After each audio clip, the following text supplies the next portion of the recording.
السلام عليكم ورحمة الله وبركاته.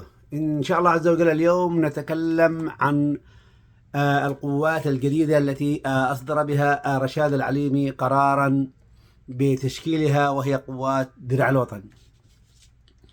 ولماذا قوات درع الوطن؟ يعني يتم إصدار مرسوم رئاسي بها.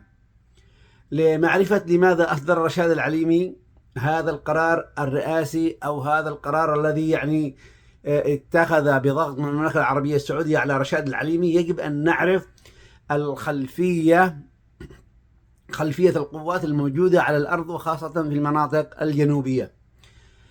خلفية القوات المتواجدة في المناطق الجنوبية وكذلك في منطقة الساحل الغربي.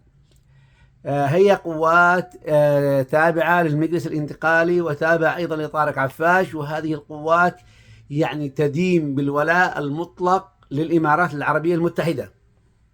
وبالتالي فإن المملكة العربية السعودية أدخلت الإمارات إلى التحالف العربي حتى تكون لها سندا وظهرا، ولكن الإمارات دخلت بأطماعها، وبالتالي استطاعت عبر الدعم الذي كانت تقدمه لمختلف الفصائل، وأيضا شراء ولا مجموعة من القيادات الكبيرة التي كانت موجودة في المجلس الانتقالي أو موجودة لدى القوات العسكرية اليمنية السابقة، واستطاعت أن توجد لها أياد يمنية على الأرض، وبالتالي تعمل وفق رؤية الإمارات العربية المتحدة. وبالتالي فإن الإمارات العربية المتحدة اتخذت سياسة فرق تسد، واستطاعت أن تجبر كل القوات التي يعني لديها علاقة جيدة مع المملكة العربية السعودية أن تفرقها أن تضربها باسم الإرهاب، وأن يعني تقوم بعمليات إرهابها، وأن تمنع عنهم الماء والهواء. حتى لو استطاعت أن تمنع عنهم الماء والهواء لفعلت. وبالتالي لم يستطع هؤلاء أن يحصلوا ولا على حتى طلقة مدفع واحد. إذن الإمارات العربية المتحدة أتت ولديها يعني أطماع، وهذه الأطماع نتيجة أن اليمنيين عندما قاموا بثورة عام 2011 وثورة ضد علي عبد الله صالح، وبالتالي استطاعوا أيضا بعد حكومة الوفاق الوطني أن يجهضوا كل المشاريع الإماراتية التي كانت موجودة في عدن، وبالتالي أزالوا الاتفاقية، وعادت ميناء عدن إلى السيادة اليمنية، وانتهت اتفاقية الشراكة التي حاولت بموجبها الإمارات العربية المتحدة أن تعطل ميناء عدن حتى تتحرك موانئها، وخاصة ميناء جبل علي. إذن الإمارات العربية المتحدة استطاعت أن توجد لها بعد ذلك، بعد أن دخلت وتم تحرير عدن في عام 2015، وكانت القوات المقاومة الجنوبية هي من قامت وقاومت الحوثي، وبالتالي عندما وصلت الإمارات والسعودية قاموا بعملية التخلص من كل أبناء عدن الشرفاء، والزج بهم في المعتقلات والسجون ومحاربتهم والتضييق عليهم، وكذلك قاموا بتكوين فرق الاغتيالات المختلفة والتي كان يعني يشرع لها هاني بن بريك.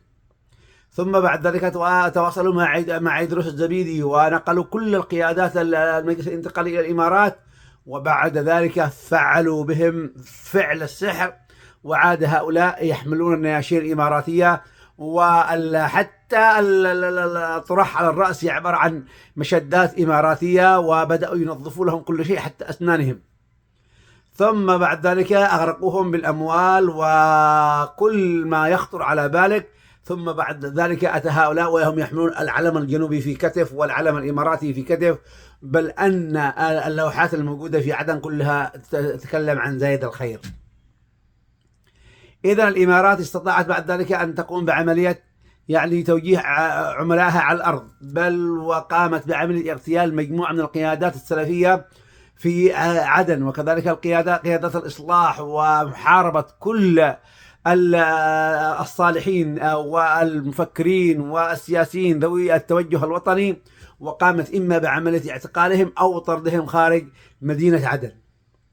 ثم بعد ذلك أرسلت المرتزقة من جميع أنحاء العالم يقوموا بعملية الاغتيالات، ولا أدل على ذلك من الفضيحة التي كانت من العيار الثقيل عندما حاولوا عملية اغتيال إنصاف مايو الذي كان عضو مجلس النواب عن التجمع اليمني للإصلاح.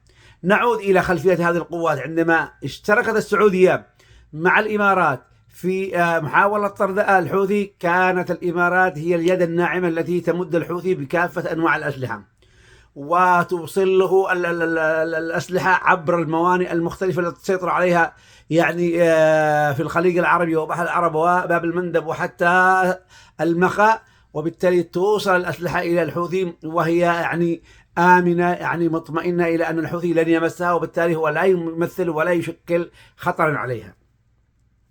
ثم بعد ذلك أعلنت أنها انسحبت تحت الضغط الشامي عندما حاولت أن تفرض إرادتها في جزيرة سقطرى. ثم كان هناك موقف أحمد عبيد بن دار الذي وقف لهم بالمرصاد. ثم بعد ذلك أعلنت الإمارات بعد أن أرسلت السعودية وقالت أن الجزيرة ستكون في أمان. السعودية في هذا الدور كانت لا زالت تشتغل دور المحلل، بمعنى أنه ما يحدث شيء حتى تقول السعودية لا هو لم يكن كذا كذا كذا. وعندما ضرب الجيش الوطني على أبواب عدن المرة الأولى والمرة الثانية، كانت السعودية هي اليد القذرة التي يعني تكسب الإمارات الشرعية.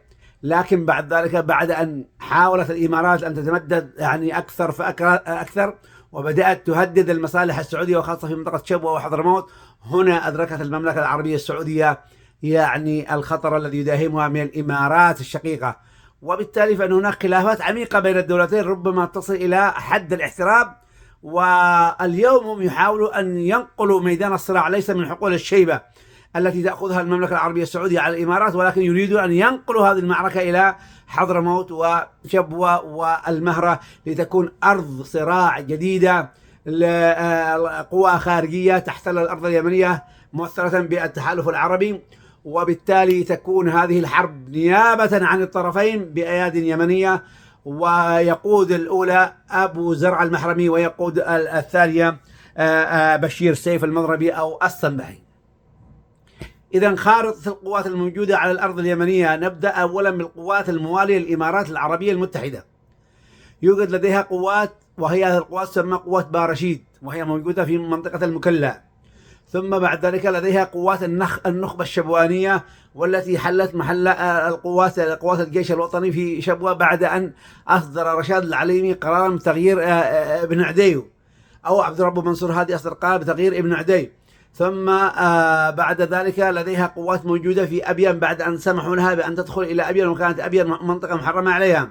ثم لديها قوات بعد ذلك في مدينة عدن، وكذلك في لاحق، ولديها أيضا قوات في منطقة الساحل الغربي.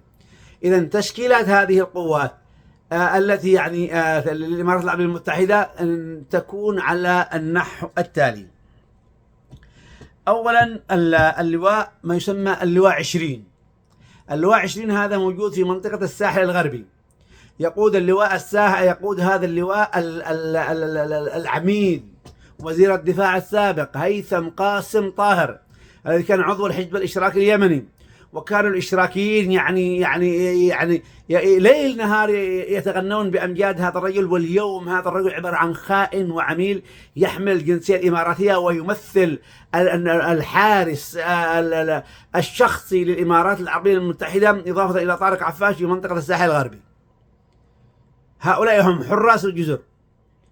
وبالتالي فإن هذا الشخص اليوم بعد أن حمل الجنسية الإماراتية اليوم يظل مستريح في منطقة الساحل الغربي، يقود اللواء 20. ثم بعد ذلك اللواء الثالث دعم وإسناد، ويقوده كذلك نبيل المشوشي.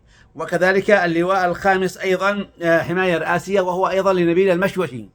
وكذلك أيضا اللواء الثالث مشاه، وهو باسم بسام المحضار، أو يقوده بسام المحضار. وهناك عملية، ربما تكون هناك عملية استقطاب كبيرة لبسام المحضار، بحيث أنه يتحول إلى أركان عمليات لواء أو قوات درع الوطن. إذن هذه التشكيلات العسكرية، إضافة إلى وجود بعض التشكيلات العسكرية السلفية. وهذه التشكيلات العسكرية السلفية تمثل في قوات أبو العباس الذي يتواجد في منطقة التربة في منطقة تعز، وأيضا هو الآن مع خط التماس مع قوات طارق عفاش يشكلون جبهة واحدة. إضافة إلى أنه قوات العمالقة، وهذه قوات العمالقة هي البيدق الذي يقودها أبو زرع المحرمي، وهي القوة الأساسية الفاعلة على الأرض هي قوات العمالقة، وهي جل أفرادها من الطلاب السلفيين الذين كانوا متواجدين في دماج، ومن ثم بعد ذلك بعد الأحداث التي حدثت في دماج انتقلوا إلى معظم المحافظات، ومن ثم بعد ذلك كون لواء جديد باسم لواء العمالقة، أي أنه يتكون من السلفية الجامية. ثم بعد ذلك لديهم الأحزمة الأمنية، وهذه الأحزمة الأمنية والنخب، النخبة الشبوانية، النخبة الحضرمية، النخبة المهرية إلى آخر الأشياء، هذه عبارة عن أدوات قذرة لملاحقة الناس والتجسس عليهم واغتيالهم إلى آخر هذه الأشياء، دون أن يكون هناك رادع لها. وبالتالي تلاحظ على أن هذه القوات، وخاصة الأحزمة الأمنية وكذلك النخب على اختلاف تشكيلاتها، ليست يعني ذات مهارات عالية في القتال، ولا حتى قوات العمالقة ليست ذات مهارات عالية في القتال، وإنما يعني التفوق الذي يكون لدى قوات العمالقة هو تفوق كمي. عندما تكون لديك تفوق كمي بالأسلحة لا شك أنك تتقدم. حتى الحوثي هو ليس يعني أنه قوة لا تقهر، الحوثي هو أيضا يعتمد على العمليات الكمية، بمعنى أنه فارق الكم في الذخيرة هو الذي يصنع الفارق، وبالتالي يقلب المعركة رأسا على عقب. إذا هذه القوات، قلنا قوات الأحزمة والنخب إلى آخر الأشياء، تعتبر اليد القذرة للتجسس على الناس وكذلك اغتيال الناس، وكذلك أيضا العمل داخل السجون والمطارات والموانئ التي تديرها الإمارات العربية المتحدة. وهؤلاء يعني يكون قريبون أو يعني يلامسون حياة الناس، وبالتالي يكون أقذر فرع لهذه القوات هو قوات الحزام الأمني التي تمارس التضييق على المواطنين، سواء كانوا في الشمال أو في الجنوب، يعني تحت مسميات مختلفة. إذا قوات العمالقة هي عبارة عن قوات سلفية يقودها أبو زرع المحرمي، وهو أيضا عضو مجلس رئاسي. وهذه القوات يعني قوام هذه القوات، إجمالي قوام قوات الانتقالي مع ألوية العمالقة ما بين 14,000 إلى 22,000. ثم بعد ذلك تأتي لدينا قوة، وهذه القوة هي قوة الخليط. أول قوة تدريب والتأهيل للسائلة في صنعاء أيام محمد البخيتي، وهذه القوات هي قوة طارق عفاش أو ما يسمى حراس الجمهورية، وهي لفيف من الأفراد الذين كانوا ينتمون لحرس الجمهوري والقوات الخاصة والأمن المركزي. يقودهم طارق عفاش. قوام هذه القوة من 5,000 إلى 6,000، وبعض التقارير تقول على أنهم 10,000.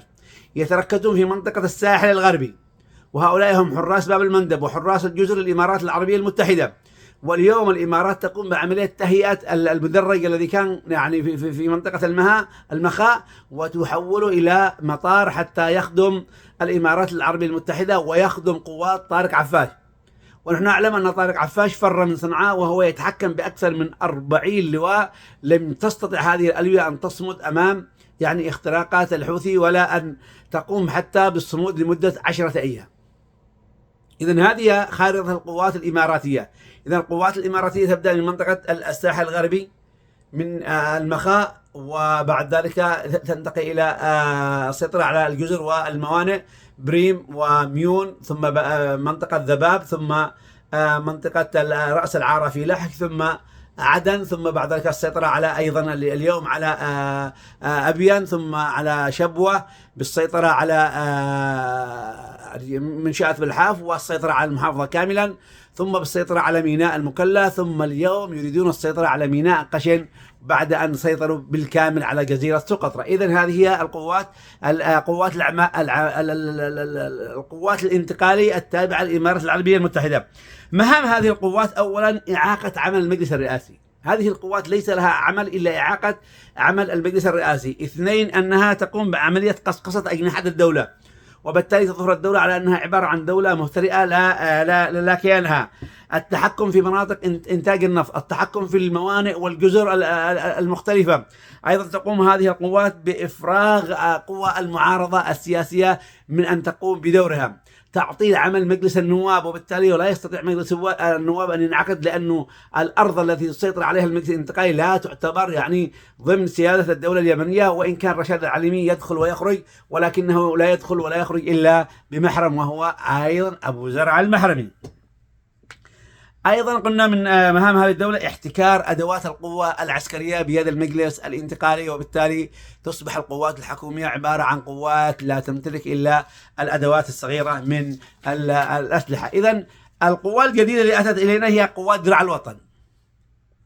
قوات درع الوطن هذه على أساس أنها ستوزع في مجموعة من المحافظات، وهي لحج، أبين، البيضاء، شبوة، حضرموت، وكذلك عدن، وكذلك أيضا مريس. في هم يقولوا الضالة، لكن أنا أقول لكم أن مريس هي ودمت تابعة لمحافظة إب، وبالتالي لا يعترف الجنوبيين على أن هناك يعني محافظة شاسعة لهم هي محافظة ضالع، وبالتالي يقولون على أنه لا علاقة لهم بالأمر، وبالتالي فإنه أيضا تتواجد هذه القوات في منطقة مريس التابعة لمحافظة إب سابقا والتابعة اليوم لمحافظة الضالع، يتواجدون في هذا الأماكن. هذه القوات هي عبارة عن عندما أسست على أساس أنها تقوم بحماية المنشآت الحكومية والمقرات الحكومية، هذا في الظاهر، وأيضا مواجهة الحوثي. لكن مهام هذه القوات هي قصقصة أجنحة قوات الانتقالية، بل ولو تطلب الأمر الدخول معها في مواجهات. وهذه القوات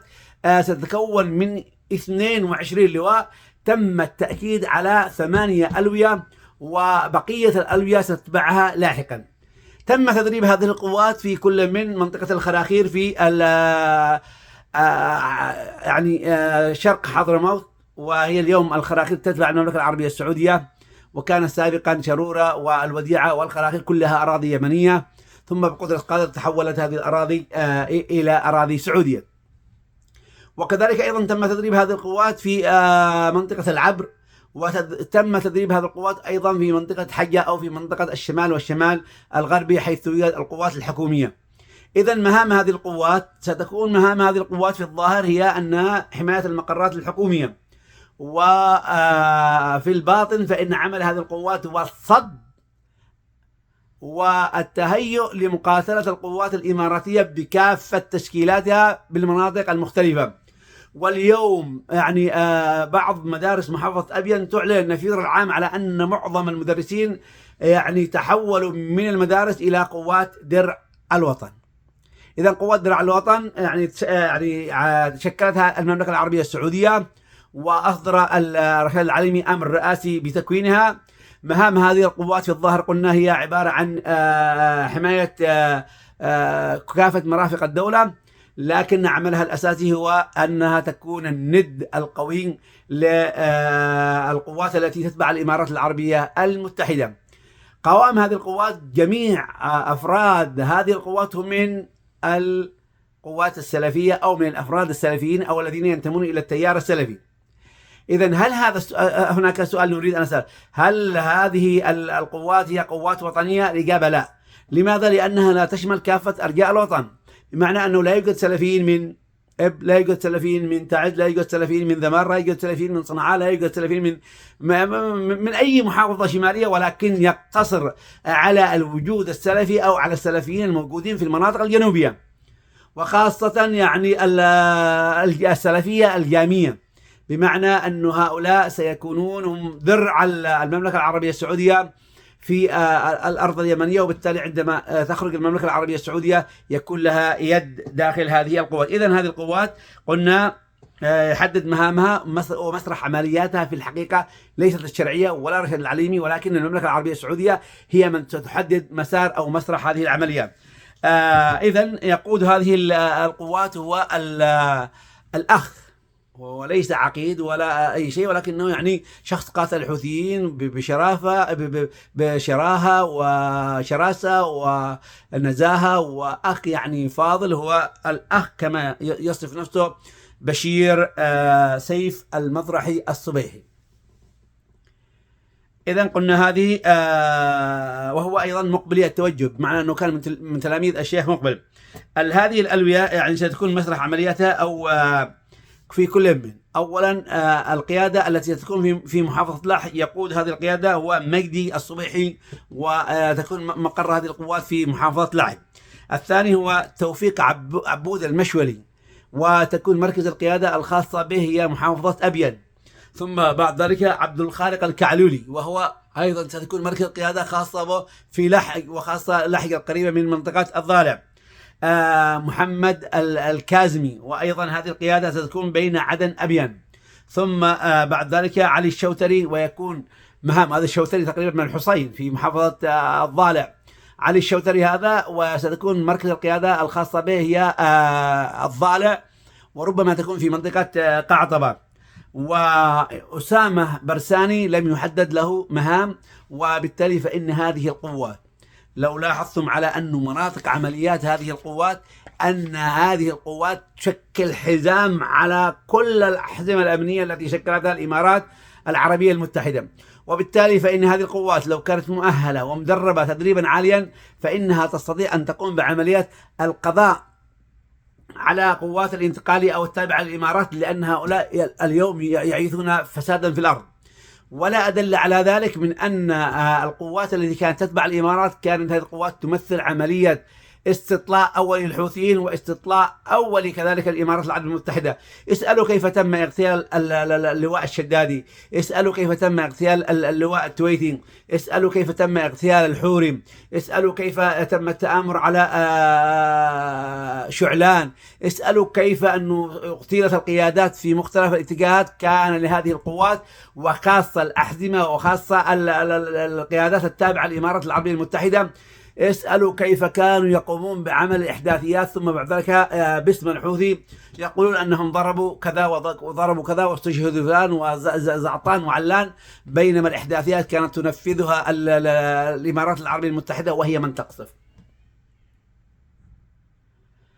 إذن هذه القوات إن شاء الله عز وجل سيكون لها دور في عملية الطحن والطحن المضاد، وأن هذه القوات ما هي إلا بيدق في يد المملكة العربية السعودية، كما أن القوات الأخرى هي عبارة عن بيدق في يد الإمارات العربية المتحدة، وهذه القوات ستكون بيدق في يد المملكة العربية السعودية.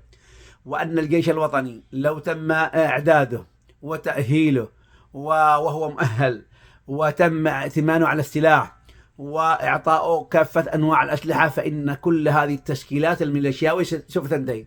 تخيلوا اليوم أن هذه التشكيلات الميليشياوية الموجودة للإمارات العربية المتحدة في جزيرة سقطرى اليوم تسيطر على الجوازات، وألغت تصريح صدور الجوازات. اليوم تمنع حاملي الجوازات اليمنية من الدخول إلى جزيرة سقطرى. اليوم هذه قوات الانتقال تمنع رعاة الأغنام في جزيرة سقطرى من أن ينتقلوا من مواطن الجفاف إلى مواطن حيث يوجد الكلاء. اليوم هناك تدمير ممنهج عبر السلفي الذي يحكم الجزيرة، جزيرة سقطرى، وكذلك عبر مدير الأمن الذي يمنع نائبه من أن يمارس مهامه. كل هذا والممارسات تحصل، ورشاد العليمي أذن من طين وأذن من عجين. ونقول لكم على أن عمر ذيل الكلب ما ينعدل، لذلك توقعوا أن يكون مسرح العمليات القادم بين الإمارات العربية المتحدة والمملكة العربية السعودية هي حضرموت، وأن هذه القوات هي أيضا قوات مناوئة للقوات السابقة. وبالتالي فإن الاختلاف الذي تختلف المملكة العربية السعودية والتشاحنات التي يتشاحنها فيما بينهم سياسيا، ستكون هذه التشاحنات يعني واقع ملموس على الأرض اليمنية، لأن الذي يرهن نفسه للشيطان، والذي يبيع وطنه، والذي يكون شخص مرتزق وعميل، لا شك أن العميل ليس له ثمن، وكما يقول المثل العربي عمر ذيل الكلب ما ينعدل. والسلام عليكم ورحمة الله وبركاته.